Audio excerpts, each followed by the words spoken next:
दोस्तों, महाराष्ट्र में बीजेपी की हालत दिन ब दिन खस्ता होती चली जा रही है। एक तरफ तो महाराष्ट्र के मुद्दे हैं जो मुंह फाड़ कर मायावती के सामने खड़े हैं। समझ में नहीं आ रहा कि इसका उपाय क्या है, सलूशन क्या है।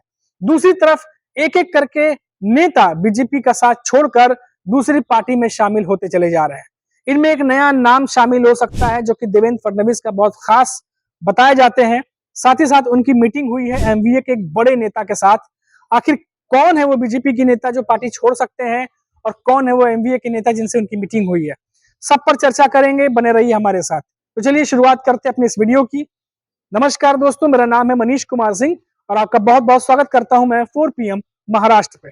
दोस्तों, विवेक कोल्हे भाजपा के एक युवा नेता हैं और देवेंद्र फडणवीस के बहुत ही करीब जो है वो बताए जाते हैं। उनकी हाल ही में मीटिंग हुई है शरद पवार से। जी हाँ, बताया जा रहा है कि इवेंट के दौरान वो दोनों मिले थे और साथ ही साथ जब वहां से निकले तो ये दोनों नेता साथ में निकले, जिसके बाद ये अटकलें तेज हो गई हैं कि क्या विवेक कोल्हे कोई नया ऑप्शन तलाश रहे हैं। आखिर नया ऑप्शन तलाशने की जरूरत क्यों पड़ी? अगर विवेक कोल्हे भाजपा का साथ छोड़कर जा रहे हैं तो आखिर कोई वजह भी होगी, और शरद पवार के साथ वो दिख रहे हैं तो इसकी भी कोई ना कोई वजह होगी। मैं आपको बता दूं कि कोपर गांव जो एक जगह है, विधानसभा की सीट है, वहां से जो है वो चाह रहे थे कि उन्हें सीट मिले, और ऐसे में देवेंद्र फडणवीस के वो काफी करीबी हैं तो पूरी कोशिश कर रहे हैं कि उन्हें वो सीट मिले। लेकिन जो रिपोर्ट्स आ रही हैं, खबर आ रही हैं, ऐसा माना जा रहा है कि वहां से आशुतोष काले को, जो कि अजीत पवार की एनसीपी के नेता हैं, उन्हें वहां से सीट मिल सकती है। अब ऐसा क्यों है? क्योंकि मैं बता दूं कि कोपर गांव से जो है वहां से कोल्हे परिवार और काले परिवार दोनों ही जो है काफी गहरी पहुंच रखते हैं, वहां पर काफी पैठ उनकी मजबूत है। और इसी वजह से ये माना जा रहा है कि शायद आशुतोष काले को अजीत पवार के एनसीपी की तरफ से जो है वो टिकट दे दिया जाए, क्योंकि अजीत पवार खुद वहां पर, ऐसी खबर है कि वो जा चुके हैं और काले वहां पर अपने जो अजीत पवार के एनसीपी है, अजीत पवार जो प्रमुख हैं, उनको लेकर के गए थे और वहां के सिचुएशन के बारे में अवगत कराया था।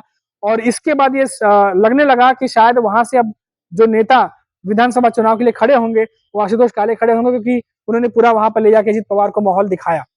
अब इन सबके बीच जो अब कोल्हे साहब है, अब उनको लग रहा है कि अब उनकी सीट जो है शायद उन्हें न मिले, इसलिए विवेक कोल्हे जो है इन दिनों शरद पवार के साथ नजर आ रहा है। अब देखिए, यहाँ पर कई सारी चीजें ऐसी हैं।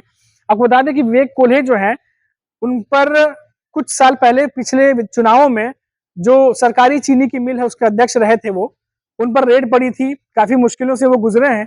और ये पूरा जो सिलसिला उनके साथ जो हुआ है, उसके बाद काफी ज्यादा जो है अब वो चाह रहे हैं कि विधानसभा चुनाव में उन्हें मौका मिले। और जानकार भी ये मान रहे हैं कि सही समय का इंतजार जो है वो विवेक कोल्हे भी कर रहे हैं। लेकिन दूसरी तरफ जो आशुतोष काले हैं, वो पूरी कोशिश कर रहे हैं कि कोपर गांव से सीट जो है उन्हें मिल जाए। अब अगर ये माना जा रहा है कि काले साहब को अगर ये सीट मिलती है तो फिर विवेक कोल्हे क्या करेंगे? तो क्या विवेक कोल्हे ने अभी से ऑप्शन तलाशना शुरू कर दिया है?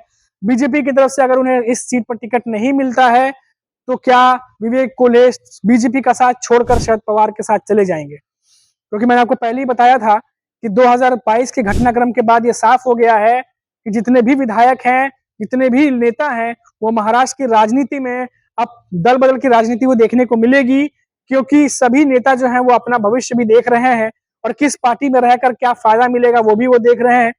क्योंकि जो अभी मायावती की जो पार्टी है, ये ऐसी पार्टी है जहां पर तीनों ही दल ये हमेशा से एक दूसरे के खिलाफ लड़ते रहे हैं। अब ऐसे में हो ये रहा है कि जहां से अजीत पवार के कैंडिडेट खड़े होंगे, वहां से हो सकता है बीजेपी ना खड़ा करे, लेकिन उसी सीट से बीजेपी के कैंडिडेट भी मजबूत हैं, क्योंकि हमेशा से एक दूसरे के खिलाफ लड़ते रहे हैं। और इसी वजह से असंतोष जो पैदा हो रहा है, ये भी एक कारण है। अब आप देखिए, देवेंद्र फडणवीस, क्योंकि उनके पास सारा हक है कि इस बार वो किस तरीके से टिकट बंटवारा करेंगे, किस तरीके से स्ट्रेटेजीज बनाएंगे, तो काफी कुछ देवेंद्र फडणवीस पे भी निर्भर करता है। हालांकि सरकार बनाने के लिए मायावती के साथ ये तमाम नेता चले तो आए थे, लेकिन अब सबके हितों का ख्याल रखना शायद देवेंद्र फडणवीस के भी बस की बात नहीं है। क्योंकि अगर विधानसभा चुनाव में वो किसी एक को टिकट देते हैं तो दूसरा जो नेता है, जो उनके साथ कभी अपना भविष्य देख करके साथ आया था, वो नाराज हो सकता है। और ऐसा ही कुछ देखने को मिल रहा है, क्योंकि पिछले भी हमने अभी कुछ दिन पहले देखा कि हर्षवर्धन पाटिल भी शरद पवार से मिलने पहुंचे थे, और उससे पहले भी कई नेता जो है अजीत पवार के गुट के छोड़ के जा चुके हैं, बीजेपी के कई नेता जा चुके हैं। और इसी कड़ी में हमने देखा कि सबसे पहले सूर्यकांता पाटिल जो है, उन्होंने भी बीजेपी का साथ छोड़ा था। तो ये तमाम नेता जो अपना भविष्य उज्जवल करने के लिए बीजेपी के साथ आए थे, मायावती सरकार में शामिल हुए थे, अब उन्हें ऐसा लग रहा है कि शायद उन्हें टिकट नहीं मिलेगा, तो अब ऐसे में वो वापस घर वापसी करना चाह रहे हैं। और इसीलिए अब ये जो खबर मैं आपको बता रहा हूं, ये इसी के बारे में एक नया एग्जाम्पल है, नया उदाहरण है कि हो सकता है कि आने वाले समय में अब जो विवेक कोल्हे हैं वो शरद पवार के साथ नजर आए। अब देखिए कि जैसा कि मैंने बताया कि जो कोपर गांव है, ये विधानसभा की ऐसी सीट है जहां से मैंने आपको पहले बताया कि कोल्हे परिवार और काले परिवार, इन दोनों का काफी ज्यादा जो है वहां पर वर्चस्व है, काफी ज्यादा इनकी पैठ है। और ऐसे में इन्हीं दोनों के बीच में जो है मुकाबला तगड़ा माना जा रहा है। तो अब और पिछले जो चुनाव हुए थे उसमें भी देखा गया था कि काफी क्लोज मुकाबला था, 800 वोटों का करीब करीब अंतर था। अब ऐसे में अगर आशुतोष काले को वहां से टिकट मिल जाता है, वो खड़े हो जाते हैं, तो जाहिर सी बात है कि शरद पवार भी ये बात जानते हैं कि उस सीट पर अगर उन्हें कोई हरा सकता है तो सिर्फ विवेक कोल्हे हैं। तो ऐसे में विवेक कोल्हे अगर शरद पवार के साथ जाते हैं तो फायदा विवेक कोल्हे को भी होगा और फायदा शरद पवार को भी होगा, क्योंकि अगर विवेक कोल्हे वहां की सीट जीत कर लेके जाते हैं तो एक मजबूत सीट महायुति या ये कहिए कि अजित पवार की एनसीपी के हाथ से निकल जाएगी। तो इसीलिए ये मामला काफी करीबी है और ऐसे में अब यहाँ पर गेम दिलचस्प हो गया है कि कैसे जो है आगे अब ये पूरा मामला बढ़ेगा।